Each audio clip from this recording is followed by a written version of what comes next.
Assalamualaikum warahmatullahi wabarakatuh. Halo semuanya, bagaimana dengan kabar kalian? Saya harap semoga kalian dalam keadaan baik-baik saja dan sehat walafiat ya. Pada kesempatan kali ini, izinkan saya untuk memaparkan sebuah materi presentasi yang berjudul Berpikir Kritis.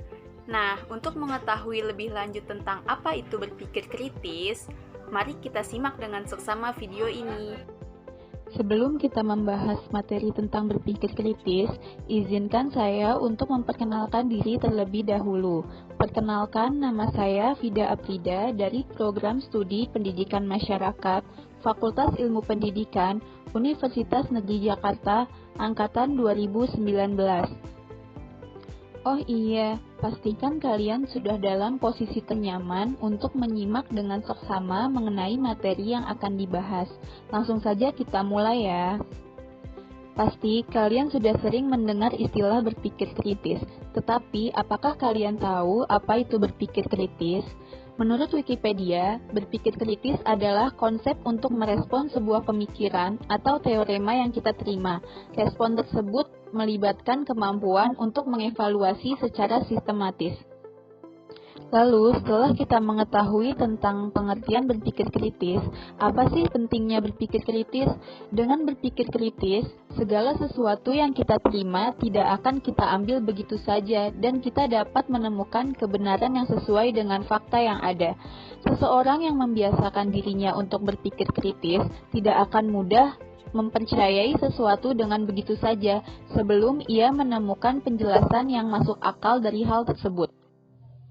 Next, ada perbedaan antara sebab dan konsekuensi. Ketika sedang melalui berpikir kritis, hal yang harus dilakukan ialah yang pertama, pertimbangkan apa penyebabnya. Yang kedua, mencari tahu alasan terjadinya hal tersebut.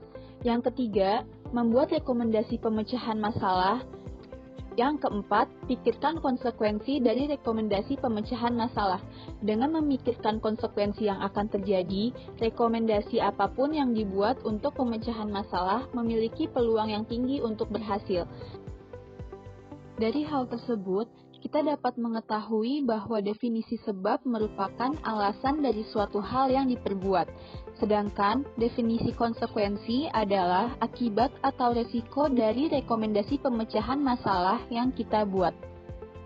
Selanjutnya, ada mendefinisikan pernyataan masalah. Dalam membuat suatu pernyataan masalah, ada beberapa hal yang harus kita ketahui. Di antaranya adalah yang pertama, tujuan dari penyelesaian masalah tersebut. Untuk memecahkan suatu masalah dengan solusi yang akan kita ambil, kita harus dapat mempertimbangkan apa tujuan dari solusi tersebut atau keberhasilan apa yang akan kita raih jika kita menerapkan sebuah solusi untuk penyelesaian masalah. Yang kedua, batasan, kendala, dan asumsi masalah tersebut. Dalam menyelesaikan suatu masalah, kita harus mengetahui apa saja batasan, kendala, dan asumsi masalah yang sedang kita hadapi. Hal ini bertujuan agar kita dapat mengira solusi apa yang cocok untuk kita terapkan dalam menyelesaikan masalah tersebut. Yang ketiga, pemangku kepentingan dari masalah tersebut. Dalam menghadapi suatu masalah, kita juga harus mengetahui siapa saja stakeholder yang berperan dalam masalah tersebut. Lalu yang terakhir, kesuksesan penyelesaian masalah.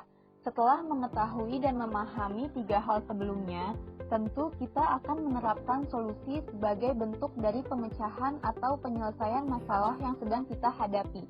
Nah, solusi ini tentunya sudah dipertimbangkan dalam segi apapun, karena pada dasarnya kita dapat dikatakan berhasil dalam menyelesaikan masalah ketika kita menganalisis bagaimana kesuksesan yang akan kita capai ketika kita menerapkan solusi untuk menyelesaikan permasalahan tersebut.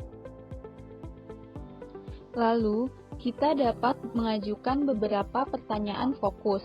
Di antaranya adalah, Yang pertama, bagaimana tujuan dan waktu yang diminta oleh pemangku kepentingan terkait masalah yang dihadapi. Yang kedua, siapa saja pemangku kepentingan yang terlibat dalam pengambilan keputusan.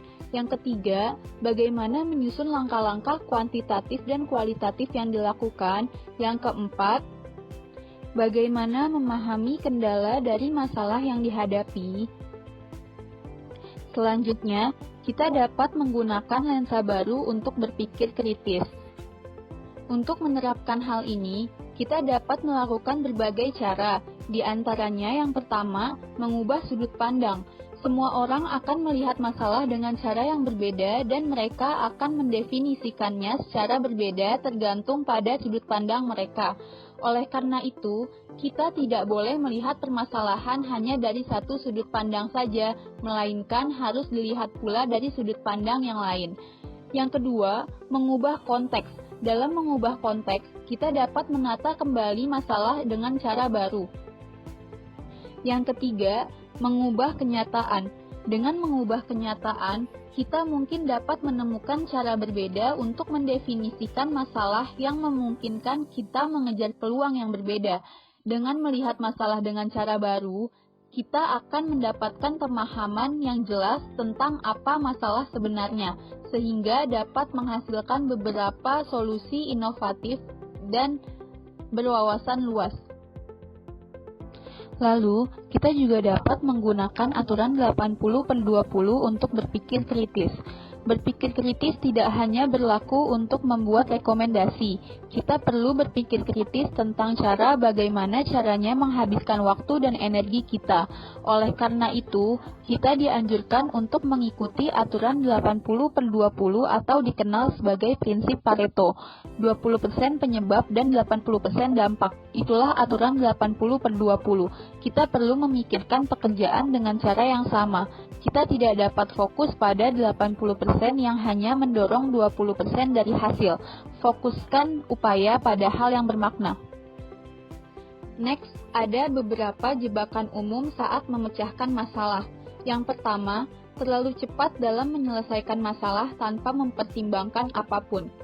Untuk menghindari perangkap ini, kita harus mendefinisikan masalah dengan baik, serta memiliki pernyataan masalah yang jelas. Yang kedua, tidak memperluas ruang masalah. Untuk menghindari hal tersebut, kita dapat menggunakan ledakan bisnis dan bertanya pada 5 alasan untuk membantu mendefinisikan masalah inti yang coba diselesaikan. Yang ketiga, tidak memikirkan konsekuensi atas jawaban atau permasalahan yang telah ditentukan. Untuk menghindarinya, kita dapat menggunakan 7 SWOT untuk membantu memahami dan menghargai konsekuensi atas rekomendasi yang dibuat. Lalu, poin terakhir dalam video pembelajaran ini adalah tentang manfaat berpikir kritis. Tentunya setelah kita mengetahui berbagai hal tentang berpikir kritis, kita akan bertanya-tanya apa saja manfaat atau keuntungan yang akan kita dapatkan dari berpikir kritis atau critical thinking. Keuntungan yang bisa didapatkan antara lain yaitu yang pertama, mudah dalam memahami sudut pandang orang lain. Dengan berpikir kritis, kita dapat dengan mudah memahami sudut pandang orang lain mengenai suatu permasalahan atau informasi. Karena orang yang berpikir secara kritis akan melakukan analisis terhadap sudut pandang orang lain sehingga tidak terpatok pada pemikiran diri sendiri saja. Yang kedua, memiliki banyak alternatif jawaban dan ide yang kreatif. Dengan berpikir secara kritis, kita akan memiliki berbagai macam jawaban ataupun ide yang kreatif untuk menyelesaikan suatu permasalahan. Karena permasalahan tersebut akan dianalisis dan dievaluasi terlebih dahulu sebelum mengambil keputusan. Saat mengevaluasi akan ditemukan berbagai jawaban dan ide untuk menyelesaikan masalah yang ada. Yang ketiga, dapat menjadi rekan kerja yang baik dan dapat diandalkan. Dalam melakukan pekerjaan, tentunya akan banyak permasalahan yang bisa saja terjadi. Untuk menyelesaikan permasalahan tersebut, kita dapat diandalkan jika selalu berpikir kritis.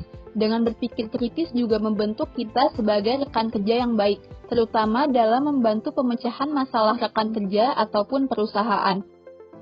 Yang keempat, lebih mandiri dalam menghadapi permasalahan. Jika sudah terbiasa berpikir kritis, kita akan lebih mandiri terutama dalam menghadapi permasalahan maupun saat menerima berbagai macam informasi yang belum diketahui kebenarannya. Yang kelima, dapat menemukan banyak peluang baru.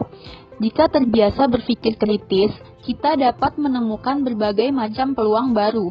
Hal tersebut dikarenakan orang yang berpikir kritis akan lebih tajam melihat, menganalisa keadaan atau permasalahan, sehingga dapat menghasilkan ide yang kreatif.